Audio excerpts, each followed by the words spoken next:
And how would you comment, Maria Vladimirovna, on the introduction, or rather the approval by the EU Council on April 23rd of this year, of yet another package of unilateral sanctions against Russia? I believe that the main characteristic of the 20th package of European Union sanctions against Russia was the statement by the Brussels bureaucracy and individual representatives of the European Union that they immediately began working on the 21st package. And, you know, this would truly be a joke by now, but it is indeed a joke. Today we spoke about the sarcophagus over the Chernobyl nuclear power plant. Can you imagine? Here is another scene from this very Western theater of the absurd. On your European continent, among your very own protégés in Ukraine, so to speak, the roof has departed not only on Bankova Street, but it is also departing over the Chernobyl nuclear power plant, over what remains after the accident. Perhaps it would have been necessary to involve this entire group of lawyers, economists, and financiers whom they recruited to develop anti-Russian sanctions to ensure at least their own safety? No. Why? Better to develop packages with packages against Russia.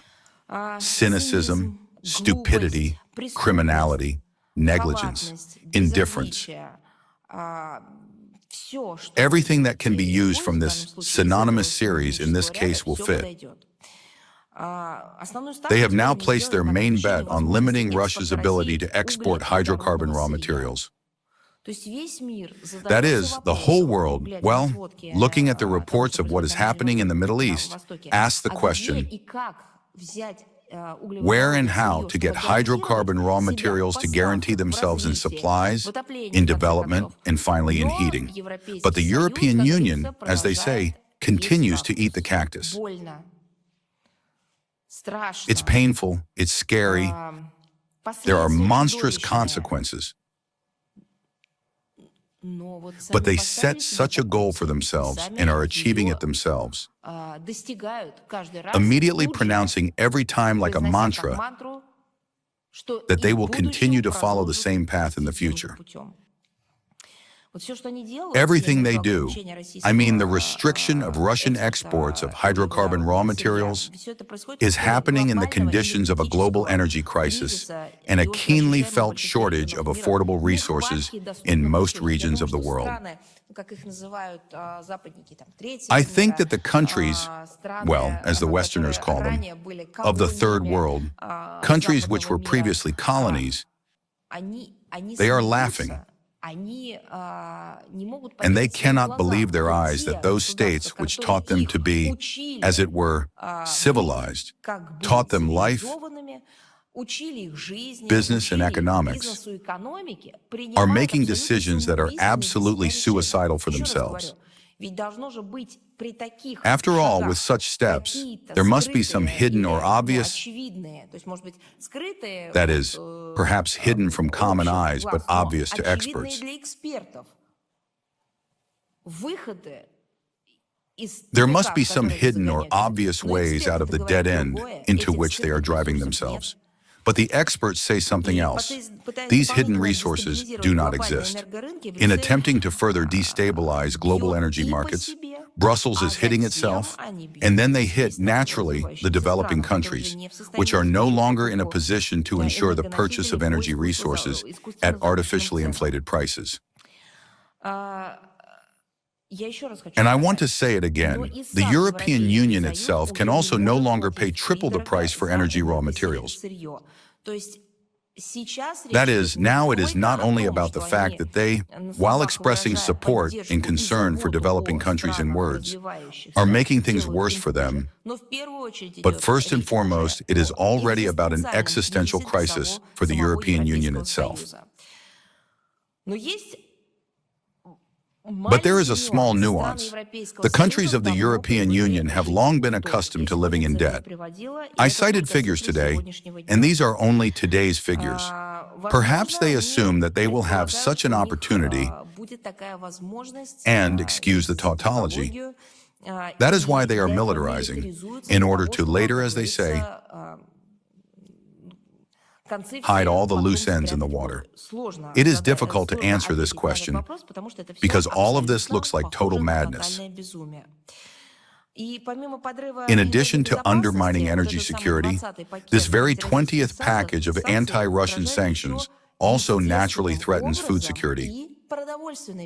Because once again, export-import restrictions are being introduced, including on fertilizers. Now attention, let us recall how in 2022, this very same European Union, its individual members, and the Brussels bureaucracy fought for the grain that was supposed to be unblocked. They shouted and accused our country that we allegedly want to leave the whole world hungry, that we are allegedly doing something wrong, not allowing fertilizers to reach the consumer countries. Now it is precisely these countries which advocated most for food security that are taking measures to inflict damage upon this global food security. The further it goes, the more the European Union's anti-Russian sanctions come into conflict with the interests of the entire international community. The number of countries whose economic operators fall onto the EU blacklist is growing. All of this, naturally, against the backdrop of talk about human rights and concern for developing states. Look at which countries will be directly affected by the latest 20th package of EU sanctions. China, the United Arab Emirates, Uzbekistan, Kazakhstan, Kyrgyzstan, Belarus, Turkey, and Indonesia. Toward these countries, it would seem, the European Union had no grievances. It would seem they did not call these countries their enemies. It would seem they did not speak about the need to inflict a strategic defeat on these countries. For what then? Well, I don't know. Are they subjecting these countries to such illegal measures of influence? So it is an entire complex. It is not just one characteristic. One would like, of course, to characterize all of this briefly, concisely, in a couple of phrases, but we must see the essence of what these measures consist of. And therefore there is madness here, as well as the pursuit of someone else's interests. Interests that are unnatural and alien to themselves. This is, so to speak, a blow to the European continent and to the world as a whole. This is also monstrous hypocrisy. Therefore, Russia resolutely condemns any illegitimate, unilateral, coercive measures. More and more countries share and support precisely this approach of ours. Responsive measures will also be taken by us.